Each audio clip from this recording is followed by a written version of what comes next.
16-year-old Yalen Harris, a smart and soft-spoken black teenager, stands quietly in the courtroom, hands trembling slightly at his sides. Dressed in his school uniform, a navy polo and khakis, he looks more like a student heading to algebra class than a criminal defendant. But today, he's not sitting in a classroom. He's standing before a judge, facing charges of resisting arrest and disorderly conduct charges that stemmed from a simple walk home through an affluent, mostly white neighborhood the day before it all began when Yalen was walking home from the library, backpack slung over one shoulder, earbuds in, listening to a podcast. He had taken a shortcut through a quiet residential area he usually avoided. He didn't want to be late for dinner. That's when Officer Daniels, a white cop with a record of aggressive stop-and-frisk tactics, spotted him. Without provocation, Daniels confronted Yalen, demanding to know what he was doing in the neighborhood. Yalen, confused but polite, explained that he was just passing through. But Daniels didn't listen. The officer accused Yalen of looking suspicious and ordered him to stop moving. When Yalen, panicked and trying to comply while asking what he did wrong, moved his hand toward his phone to call his mom, Daniels shouted, tackled him to the ground, and arrested him. Witnesses filmed part of it, but none came forward yet. Now, in court the next morning, Yalen stands before the judge, his voice barely audible as he answers routine questions from the court clerk. His public defender, an overworked woman named Ms. Delgado, tries to argue that the arrest was unlawful and that Yalen was not a flight risk. She pushes for release without bail. The judge, a gruff older man named Judge Raleigh, with a reputation for siding with police, seems uninterested. He waves off the objections and instead begins berating Yalen about respect, attitude, and how things work in society. Suddenly, in a shocking and horrifying moment, Officer Daniels, who is present in court for the hearing, bursts forward and slaps Yalen across the face. The blow is so loud it echoes across the courtroom. Yalen stumbles backward, stunned, tears welling in his eyes, his cheek red and burning. Gasps ripple through the room. Everyone freezes. The bailiff hesitates. The judge doesn't react immediately, only adjusts his glasses and frowns. Then, instead of condemning the assault, he mutters that the officer was likely provoked, and chalks the incident up to a moment of disciplinary emotion. Ms. Delgado leaps to her feet, shouting that the officer just committed assault in a courtroom, but the judge silences her with a raised hand and glares. Yalen stands motionless, the courtroom spinning around him. His heart pounds. He clenches his fists but doesn't speak. He can't believe that he's been hit in front of a judge, in a courtroom with no one coming to his defense. That's when the courtroom doors swing open with a sharp creak.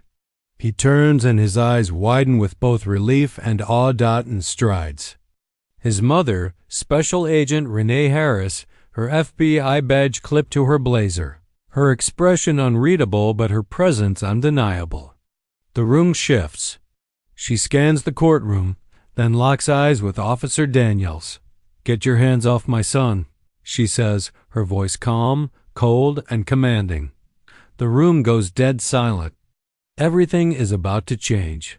The courtroom is silent as Special Agent Renee Harris stands just inside the door, her tailored suit immaculate, her FBI credentials gleaming on her belt. Her commanding presence is impossible to ignore.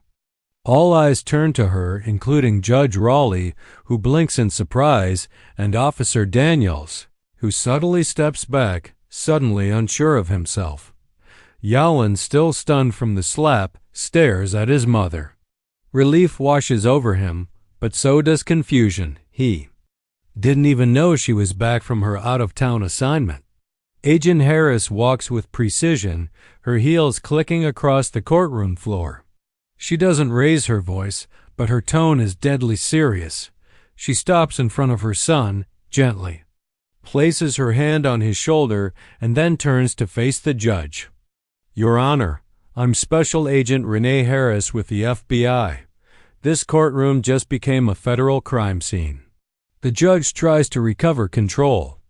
This is a courtroom, Agent Harris, not a crime scene. I suggest you, but she cuts him off without hesitation. A law enforcement officer just physically assaulted a minor in front of a sitting judge, a public defender, and a room full of witnesses. That is assault and a civil rights violation.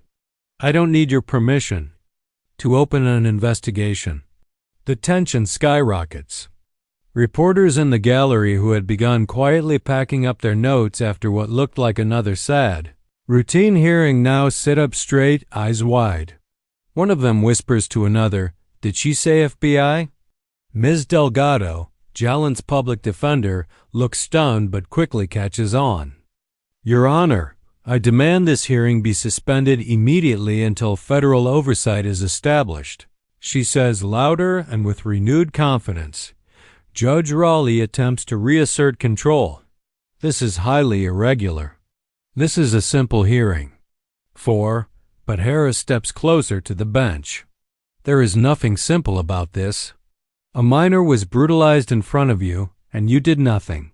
My son was assaulted, and this officer has a known history of excessive force. And now, she continues, pulling out a folder from her briefcase, I have here multiple formal complaints against Officer Daniel sealed, but not to me. The courtroom buzzes. Harris isn't just defending her son, she's shifting the balance of power. Officer Daniel starts to speak, but Harris turns sharply and silences him with a glare. Don't say another word unless you want obstruction added to the list. The judge, clearly uncomfortable, tries a different tactic. Perhaps this matter can be handled outside the courtroom. No, Harris replies firmly. This courtroom allowed violence to occur unchecked. There will be full accountability, starting now. Outside the courthouse, word is already spreading. A black teenager slapped in open court, a white cop, and a mother who walked in with a badge and federal authority. The press begins to swarm.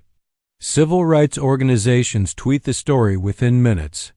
Back inside, the judge finally relents. Fine. A recess, 30 minutes. As he pounds his gavel, Jalen looks up at his mother. His voice is quiet. I didn't do anything, Mom. I know, she replies, wrapping an arm around his shoulders. And now everyone else is going to know. 2. The courtroom doors close behind the judge as he exits for recess, but the atmosphere is anything but calm. A buzz of tension and curiosity hums through the room. Reporters huddle in the gallery, whispering furiously while Officer Daniels paces. Near the prosecution bench, jaw tight, eyes darting toward Agent Renee Harris, who now sits calmly beside her son. Jalen sits close to her, shaken but comforted by her presence. She's composed, but behind her eyes burns a silent fury. This wasn't just about her son being slapped, it's about the entire system's failure to protect him. Within moments, a court staffer delivers Agent Harris's request for a private in-chambers meeting with Judge Raleigh. She leaves Jalen in the care of Ms. Delgado and walks with calm confidence into the judge's chambers. Inside, Judge Raleigh tries to assert control again. Agent Harris, barging into my courtroom is not how the law works. But Renee meets his stare without blinking. Judge, I'm not here to play politics. I'm here because a federal crime was committed in your courtroom and you allowed it to happen. She lays out the facts quickly. The slap, the judge's failure to act, and Officer Daniels' record. Then she opens a manila folder containing internal documents the court never saw, records of complaints, community statements, and 2 internal investigations into Daniels that were mysteriously dropped. She places them carefully on his desk. I have jurisdiction to pursue this. You're welcome to try to stonewall me, but I promise you that story won't end well for your reputation or your bench." Judge Raleigh, taken aback by her confidence and prepared evidence, sits back in silence. Meanwhile, in the courtroom, Ms. Delgado pulls Yalin aside and quietly says, "Your mom is incredible." Yalin just nods, still processing. He's never seen his mother in full FBI mode before, and now it's happening because of him. After 20 minutes, Agent Harris returns to the courtroom, no longer just a mother, now clearly a federal officer acting with full authority. She addresses the court. "Your Honor has agreed to grant a motion to delay proceedings pending federal review of the incident," she announces. "I filed an official complaint with the U.S. Attorney's Office and notified Internal Affairs. Officer Daniels is no longer part of these proceedings. He is now the subject of them." Gasps echo through the room. Daniels stiffens. "This is a joke," he shouts, face red. "You're trying to railroad me because I did my job." "You slapped a child in a courtroom," Harris responds sharply. "And your record shows you've done worse with no consequences." But that ends today. The court security team quietly approaches Officer Daniels, instructing him to leave. Though not yet under arrest, he's clearly no longer in control. For the first time, the power has shifted away from him. The judge, reluctantly, reschedules the hearing and declares Yalin's bail conditions under federal review. As the room begins to clear, media crews swarm the hallway outside. The story is already making headlines. Agent Harris puts a hand on her son's shoulder and whispers, "They tried to humiliate you. Now they're going to answer for it." For the first time all day, Yalin smiles, not because justice is done yet, but because it finally has a voice. In the days that follow, the courthouse becomes ground zero for a media storm.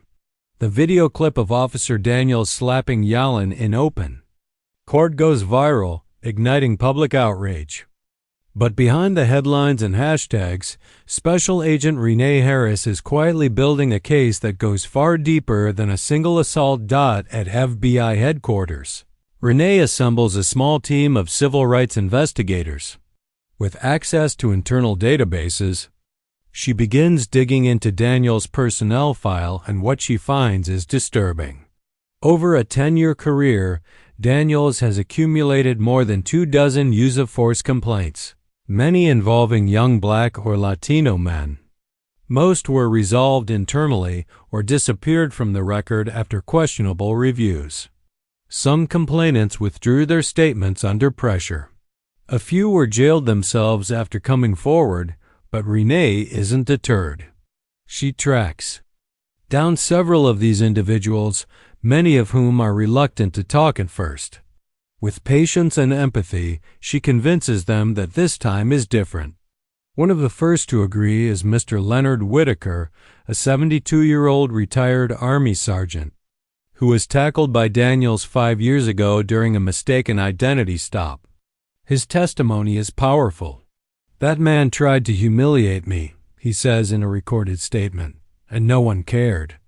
But I see what he did to that boy, and I won't be quiet now." Then comes Maria Santos, a single mother whose teenage son was handcuffed and bruised during a traffic stop. She shows Renee photos she kept hidden for years. "I was too scared to speak," she admits, "but maybe now, maybe it's time." With multiple statements, body cam review requests, and court transcripts in hand, Renee returns to court. Armed with more than just her badge, she now holds the truth. At the next court date, the courtroom is packed. The media presence is unavoidable. Protesters and civil rights groups gather outside, holding signs reading "Justice for Yalin" and "End Police Abuse." Inside, Officer Daniels is visibly nervous. His confident swagger from earlier is gone. He sits beside his attorney, stone-faced, while Renee Harris addresses the court. "Your Honor," she begins, "since our last hearing, I've uncovered substantial evidence of a pattern of misconduct by Officer Daniels, evidence that has been buried, ignored, or erased. She proceeds to play video clips, including the slap in slow motion, but also newly obtained dashcam and bodycam footage from past incidents, each one showing Daniels using force without cause. The most damning piece, a bodycam clip with audio in which Daniels refers to a group of teens as thugs and laughs while discussing roughing one up so he'd remember who's boss. The judge, now under pressure himself from judicial oversight bodies, can no longer ignore the weight of evidence. He grants Harris permission to present it to a federal grand jury. The public defender, Ms. Delgado, seizes the moment and files a motion to have all charges against Yellen dismissed, citing misconduct, racial profiling, and unlawful arrest. As the judge deliberates, reporters tweet updates in real time. The courtroom is no longer just about Yellen, it's about exposing an entire system of abuse. And for the first time in his life, Officer Daniels isn't the one giving orders, he's the one under the microscope.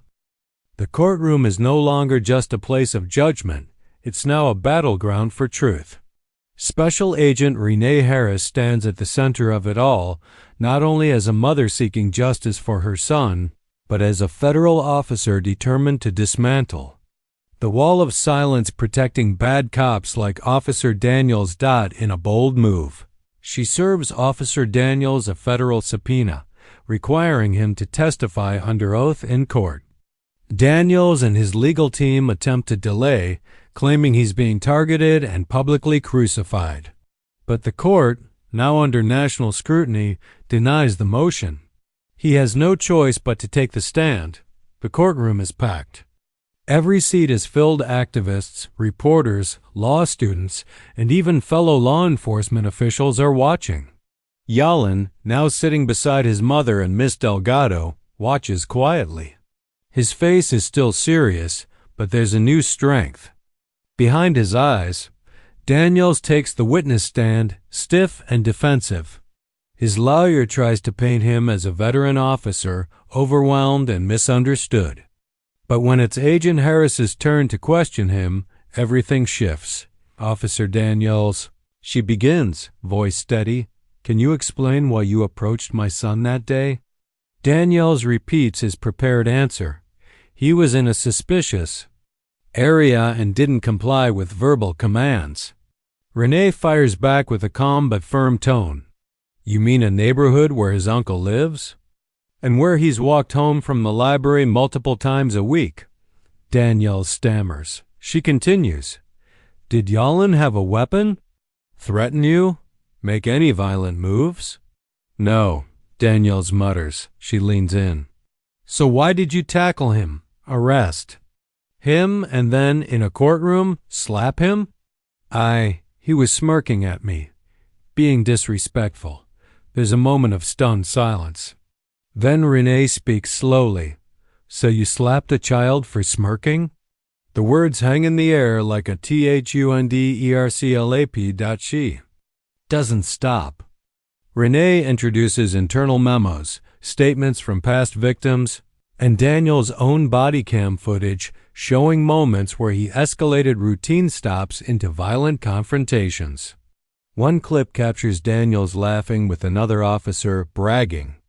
Sometimes you gotta remind these kids who runs the streets. That video plays on the courtroom monitors. The room is silent, every face staring, disgusted. Even the judge looks shaken. Ms. Delgado steps in next and strengthens the argument. The officer who arrested my client has a pattern of using fear and violence to control black and brown youth. My client was just the latest victim. The system nearly failed him until his mother walked in. Outside the courthouse, a crowd begins chanting. News cameras catch the moment the video hits social media. It trends within minutes. Public pressure builds. Then, in a dramatic turn, a federal agent enters the courtroom, a senior investigator from the DOJ's Civil Rights Division. She confirms that Daniels is under official federal investigation for civil rights violations and obstruction of justice. The judge, no longer able to bury the facts, has no choice. Officer Daniels is placed under arrest right there in the courtroom. Gasps and applause erupt. Jen watches as the man who humiliated him is led away in handcuffs. And for the first time, he sees justice not as a promise, but as something real, something earned. His mother doesn't smile. She simply places her hand on his shoulder and whispers, "This is only the beginning." The final hearing is unlike anything the courthouse has seen before. Outside, the crowd has grown larger. Civil rights leaders, local news stations, students, families, and even off-duty black law enforcement officers stand united, holding signs that read, "Justice for Yalin, Protect Our Children, and Accountability Now." Inside, the atmosphere is electric with tension and anticipation. Special Agent Renee Harris walks into the courtroom, composed but unyielding. Yalin walks beside her, calmer, stronger, and now aware of the power his story carries. He's not just a victim anymore, he's become a symbol. The judge enters and takes his seat. This time, his demeanor is different, measured, even cautious. The entire country has been watching this case unfold, and he knows one wrong move could spark outrage far beyond his courtroom. Miss Delgado rises first. "Your Honor, the defense moves for all charges against Yalin Harris to be dismissed immediately with prejudice." She cites the now public evidence, the abuse of power, the false arrest, and the courtroom assault. There was never a case. Here only a cover-up, she declares. The prosecution, under pressure from city officials and public opinion, offers no objection. The judge clears his throat, then nods slowly. All charges against Yalin Harris are dismissed. The record shall be sealed and expunged immediately. The courtroom erupts not in cheers, but in a powerful, collective exhale. For Yalin and Renee, it's a moment of long-awaited relief. Then comes the fallout. Officer Daniels, already in federal custody, is now facing multiple charges, including civil rights violations, assault on a minor, obstruction of justice, and retaliation under color of law.